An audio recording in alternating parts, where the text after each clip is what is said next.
Newport News in Review starts right now.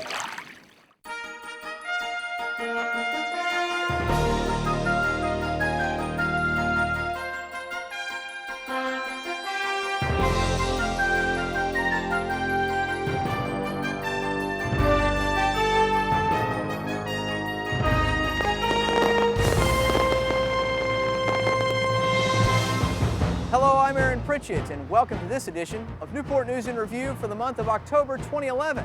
A time for tall tales, tempting tricks, and tantalizing treats. And as the cool autumn winds of change continue to transform the landscape around us, so too does the opportunity for this city to usher in a little change of its own, with the dedication of a brand new building. Not just any building though, but one that looks to carry on where the old one left off, after more than 70 years of continuous service to this community.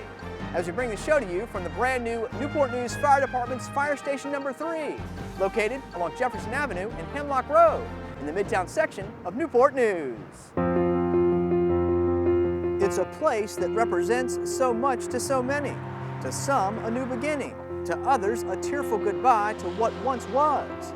But no matter what emotion it may stir inside of you, the reality is a brand new state-of-the-art building has prominently taken its place along Jefferson Avenue to better serve the city today, tomorrow, and well off into the future.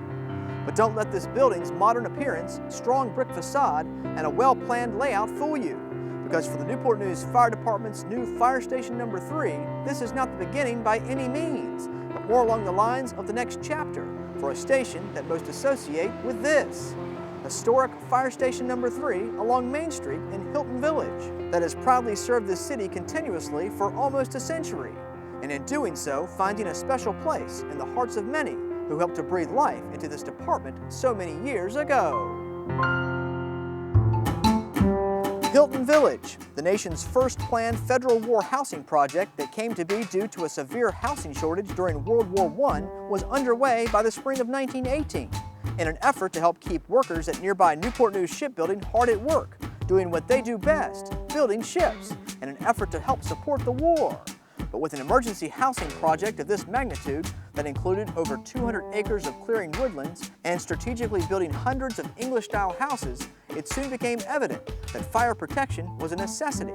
So 5 members of the construction force came together to assemble a hose company to protect the building materials and the numerous houses under construction. They eventually created a constitution and bylaws for what became the Hilton Village Fire Department, a one-truck firefighting operation, but although in its early stages, they were willing to grow as they moved into the old Hilton farmhouse, which not only served as their fire station, but a social gathering place for the numerous workers in the village. But by October of 1918, as construction continued to move forward, houses were completed, shipyard workers and their families moved in, and the construction workers who served as members of the fire department moved out, it was time for the community to answer the call and come together as volunteer firefighters for this up-and-coming community. And so they did. And over much of the early 1920s and 30s, this all-volunteer fire department continued to serve the village from a variety of temporary makeshift locations, including at one time housing their fire apparatus in the basement of Hilton Elementary School.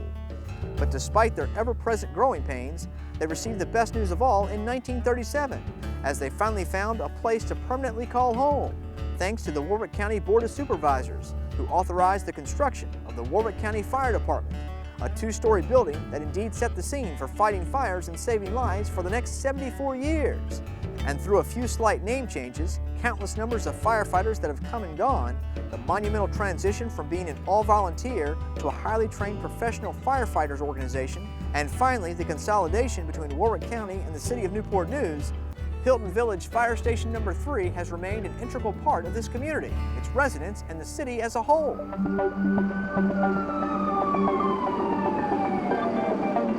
But with all the strides and technological advancements that have been made in the realm of firefighting, reality began to set in for one and all. The past had met its match with the future. And in 2009, knowing full well that nothing else could be done to modernize this aging facility, the city of Newport News moved forward with plans to build a brand new state-of-the-art environmentally friendly fire station on city-owned property along Jefferson Avenue and Hemlock Road that would be 3 times the size of the current station.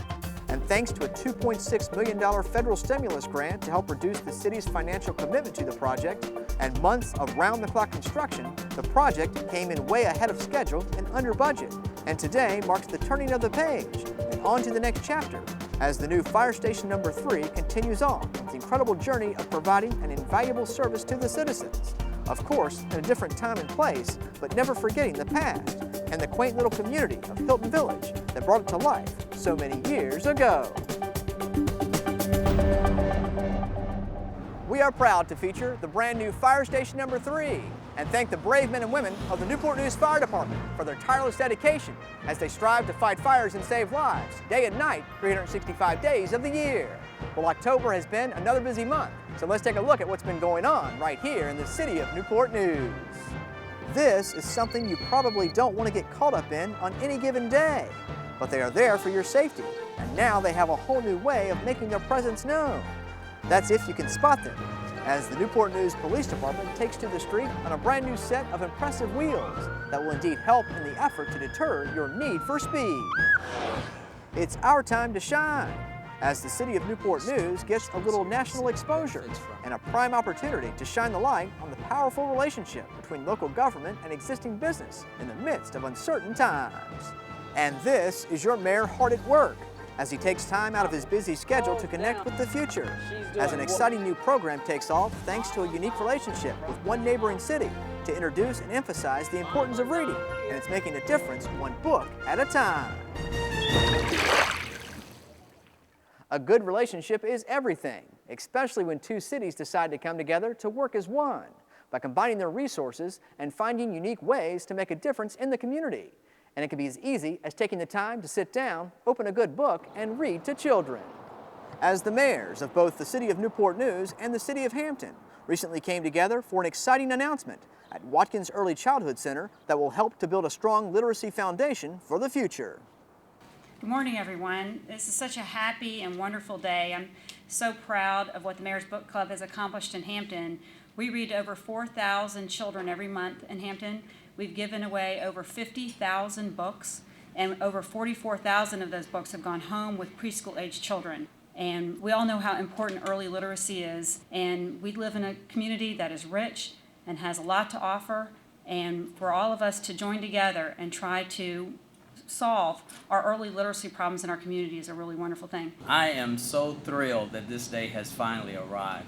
It is wonderful that so many people have volunteered to help in this cause. Newport News is starting off a little bit small. We're going to start with our preschoolers, and as more volunteers like you come out and we get more sponsors, hopefully our program will grow just like theirs has. Now we go into our classrooms and read. Go forth, we're going to read to 7,000 children today in 350 classrooms, and we're going to give 3,000 children today will go home with a book that they didn't have this morning when the day started. So have a great day. Llama Llama, Red Pajama, reads a story with his mama. When Dr. Price first said that he was interested in the City of Newport News joining the Mayor's Book Club program, I was delighted and thrilled.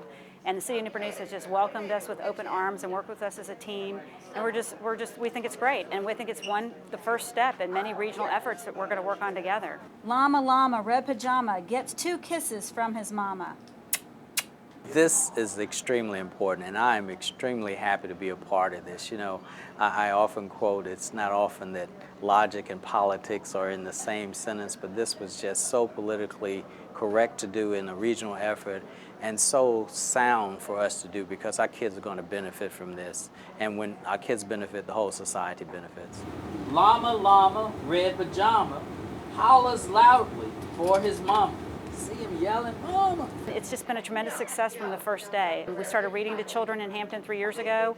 Largely, the books are donated by, Kiwanis clubs and Lions clubs and other civic leaders in the community, and we've been able to give every 4-year-old in the city of Hampton a library of their very own books to take home ever since. Well, we're always trying to connect with the community, so this program really gives the community leaders as well as community volunteers the opportunity to come into the schools and be involved and read to the children. Llama Llama, Red Pajama, hollers loudly for his mama. Baby llama stomps and pouts. Baby llama. It's extremely important that we get to these children at this age. Research shows that children at this age really are capable of learning a lot about reading, and Many of them will finish this program as readers as they go into kindergarten, so it's extremely important. Llama, llama, red pajama, in the dark without his mama. This is just so perfect because everybody sees the importance of this and everybody's willing to take a few minutes out of their schedule for something this important because they know it's going to magnify what they do for these kids in life. And it's critical that they are seen to be able to read and it becomes a part of the natural routine of their life, and that's extremely important. Baby llama goes to sleep. Did you like that? It's the first time I've heard that Hampton and Newport News have worked together cooperatively to get something started. It's very exciting because a lot of children do not have books, and to have a very well quality book that has been read to them by someone who is very special to them is very exciting. Now they get to go home and share the love of books with their family and hopefully to encourage going to the library more, reading before bed. So it is a big program and I'm very excited that we have it here now in Newport News. For more information on how you can become a part of the Mayor's Book Club in either the City of Newport News or the City of Hampton, call area code 757-727-2710 and do your part to make a difference in the life of children. No one said that it would be easy, that the ups and downs along the way wouldn't get old. And although there appears to be no end in sight, the City of Newport News has persevered in more ways than one in the midst of these tough economic times. And if that's the case, why not share the good news with other cities across the country? As our fine city was recently featured in a video that was produced for the ICMA, or the International City County Management Associations Conference in Milwaukee, Wisconsin. Our great strength in terms of the Newport News economy is that we are not dependent on a single sector. For a city of 180,000, we are really blessed with a diverse economy. And Newport News TV was there to give you a behind-the-scenes look at the making of this video. Well, it's a low-cost way of getting exposure to a variety of viewers in a wide geographic area. The way it came together seemed fairly simple. The producers of the ICMA video project approached the city manager's office and told them about the opportunity to be as maybe one of 10 featured videos. They agreed. A team was assembled from various departments in the city. We put together a script, formed some relationships with some of the media folks inside Cannon, Virginia and in Huntington Ingalls. Got everyone prepared. A freelance videographer joined us to do the taping across the city. So it is critical that you have just the right message, just the right talking points, and just the right visuals to match up with the story in 5 minutes. It is, I think, the envy of a lot of cities in that we still are able to do a lot of manufacturing, even though we're growing in other areas of our city as well. The overall goal of the video was to showcase Newport News in a great light because this is where we promote where great things are happening. Companies are continuing to expand. They're creating jobs. We've turned the corner. That close communication and open business, pro-business policy the city has helps us come back to Newport News time and time again to continue business. Relationships are the hallmark of business, and we have been very grateful to have Cannon, Virginia and Huntington Ingalls Industries, Newport News Shipbuilding in the city of Newport News for so long. They both have a rich history. They are two of our largest corporate citizens, as well as two of our largest employers in the city. So they've been very good to us. I think they've been a great partner with the city of Newport News, and we want to continue building upon that relationship. They provide an adequate social net. They provide good cultural support. They provide great emergency response via firefighters and police. They also do a wonderful job of educating the citizens. And finally, they provide a good working relationship with businesses. It's great. So many times you see that cities are mentioned for negative things, crime, and within the region, outside the region, in the state, you hear about bad things happening. And to hear some good bit of news, that's very reassuring, and it lets folks know that companies are here, that a great quality of life is here, and everything is not gloom and doom. As far as the future of the city of Newport News, to increase business development in this area, I'm looking forward to more citizens getting good jobs in this area. I'm looking forward to more citizens becoming a part of this great city, a city where great things are happening.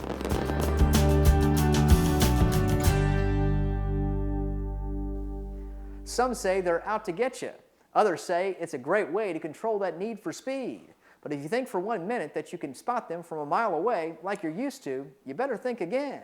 Because the Newport News Police Department recently purchased a brand new fleet of police motorcycles that will indeed take you by surprise. That, of course, is if you decide to take your chances and push that pedal to the metal.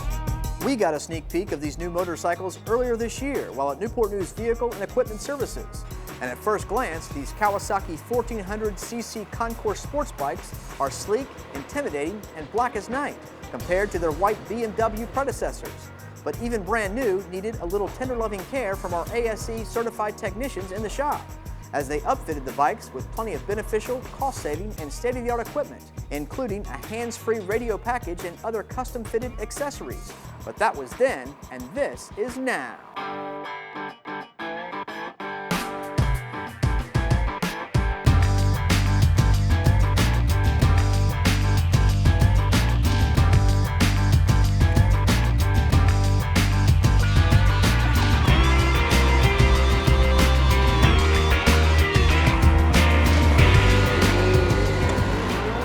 Newport News has been riding motorcycles since 1910. We were one of the first. Maybe not the first, but one of the first. 1910 to now, it's 111 years have gone by, and we're still on motors. We are a leading department in this area for using the most up-to-date modern equipment. Motorcycles is one of them. A lot of departments are now looking at our motorcycles, the new Kawasaki's that we have, because it is an effective tool. Besides being a motorcycle, it is a well-built motorcycle. The reason for the transition from our BMWs were maintenance costs. They were really getting expensive. Police motorcycle takes a lot of abuse. So when we test rode these, we knew about the Kawasaki Concours. It has the speed, it has the maneuverability. It has many, many current advantages and safety equipment with it. So the Kawasaki Concours, a proven bike, and they got us 4 new ones. And I'm very grateful. The chief took good care of us, in my opinion, and we're going to make them pay off for him. The slowest I got you was 39 into 25. Which hurry, man? Oh, I'm sorry. Well, there's 4 of us on motorcycles. We patrol the whole city. We're primarily responsible for speed control, complaints. That's primary, but we do a lot of things. Being part of special operations, every time there is a special operation, we're there. Waldorf to Point Road is a 25 zone because there's no sidewalk and it's very narrow. It has to be that way. That's for the safety of them children that live there. Hello, some driver's license and registration, doing 35, you're in a 25. And there's buses that drop them children off at the end of the day. There's buses pick them up in the mornings, and people go flying through there. And you go around some of them S-turns where they're blind turns, you get kids loading up on a bus, you've got, what it takes for a disaster right there just waiting to happen. 25 me up here. The Brick Kiln, Kiln Creek area is one of the 2 enhanced fine zones in Newport News. It's an enhanced fine zone because there's people here that complain constantly. And because of that, they actually have, the fines are extremely elevated here. When you see that 35 sign, if you look all the way on top, you see a yellow sign that says speeding, and underneath that it says additional $200 fine. It's almost triple the fine. So, you got to be wary of those areas and watch for those areas because there is traffic code that covers those particular zones. And, it's kind of up to me. I can write the summons for a standard 35 zone. If you're cooperative, you're a gentleman, you have a legitimate issue, or I find it easy to believe what you're telling me. If you're cooperative with me, I might work with that.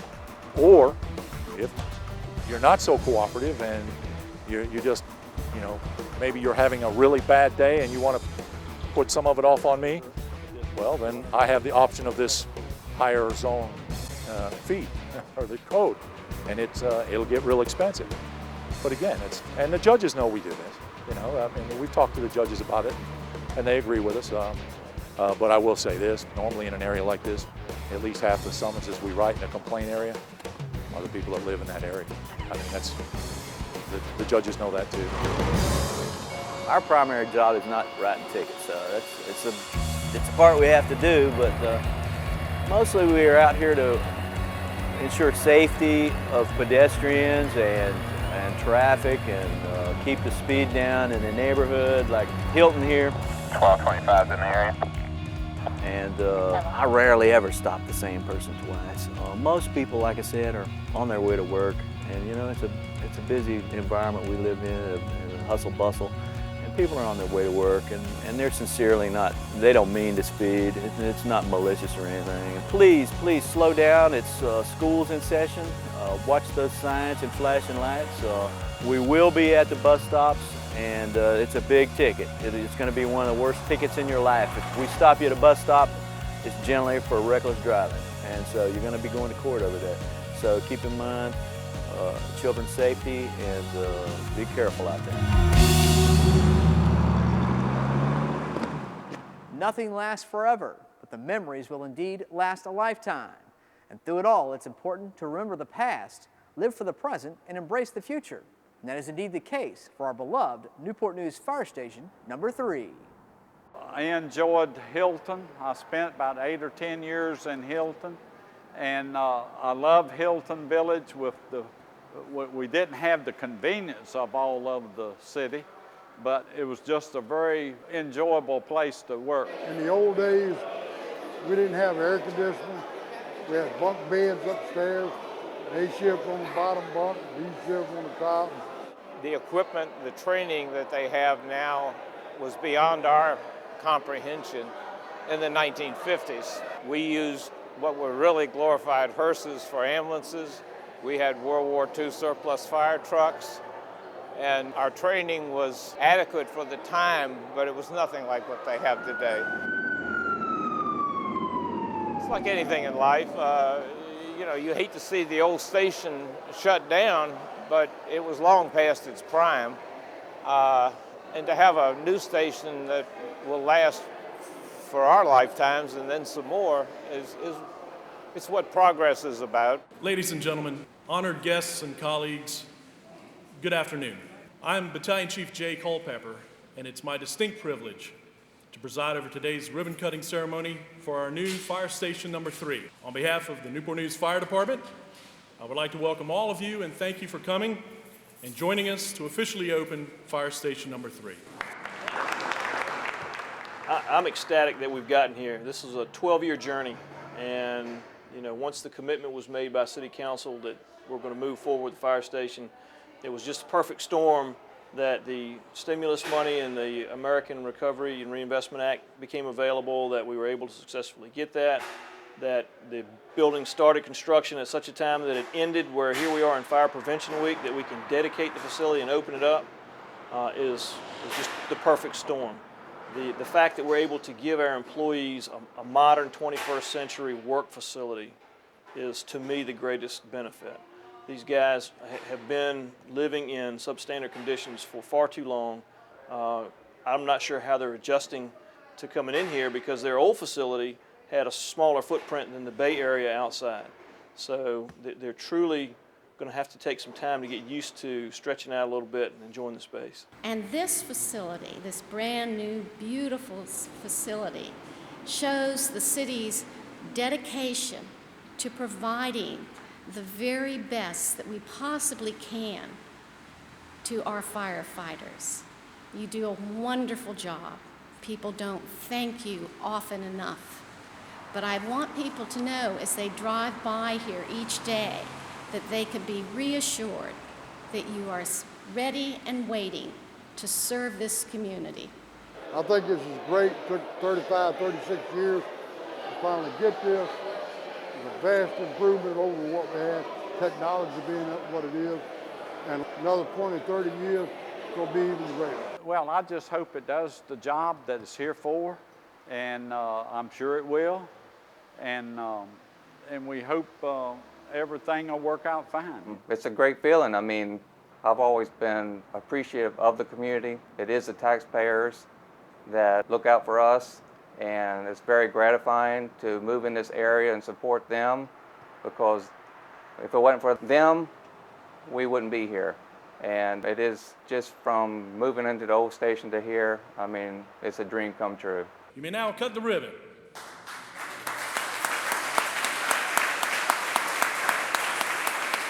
We had what we needed, we were able to fund it, we were able to construct it, we came in on budget, we came in on time, and it just feels really good to be able to say, we're home. It's a walk in the woods, a chance to take Mother Nature and all the beauty that she provides in for just the briefest of moments. And then, of course, there's the sights, the sounds, the smells that send your senses into overdrive. And then you find yourself right smack dab in the middle of one of the most enjoyable festivals in the largest municipal parks east of the Mississippi River. And truth be told, you never know what you'll come across as you experience the Fall Festival of Folklife, proudly celebrating 38 years in beautiful Newport News Park.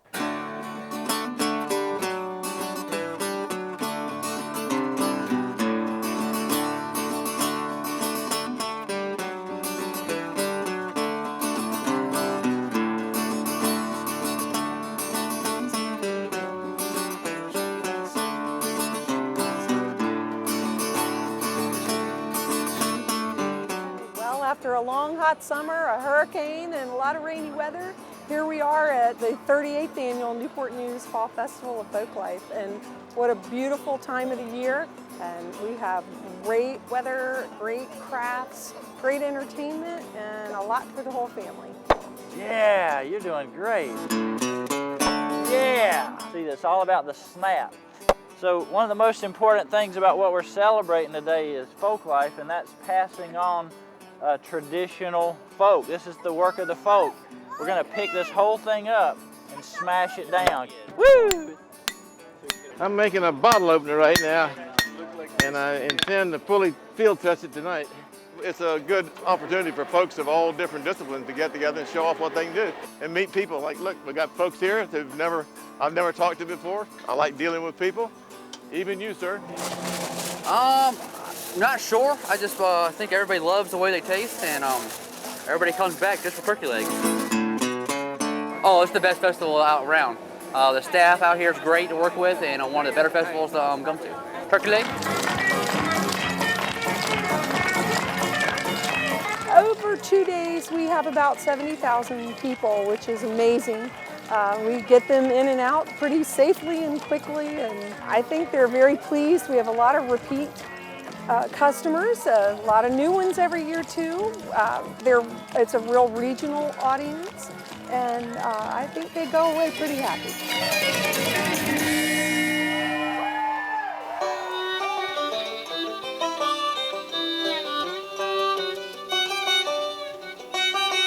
This really is the premier first shopping day for the holidays.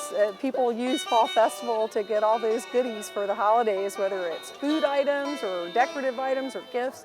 So it's kind of a kickoff to the season. These are pendants. They're dichroic fused glass, and it's layers of glass melted and kilned to become one piece. The color and sparkle comes from the dichroic coating on the glass, which is metal oxides.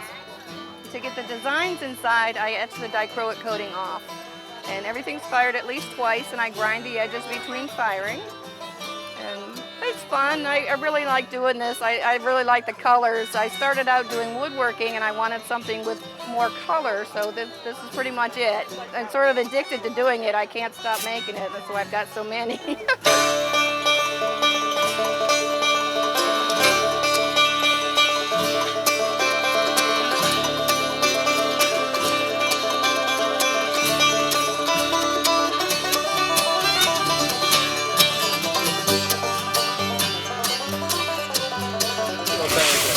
Well, we're just taking up some popcorn and some oil and sugar, cooking it up in a big old iron kettle, and sprinkling it with a little bit of salt for everybody, and making everybody smile here with some kettle corn. When it's good, it never ends. When I'm sitting in those chairs, that's not good. But that's why we like this show. It keeps us busy. It's a good show. A lot of fun, a lot of smiles, a lot of kids. Everybody's having a good time. Thank you. I love it. Everything here is great. All the people are very creative in everything they do, and I think it's really neat.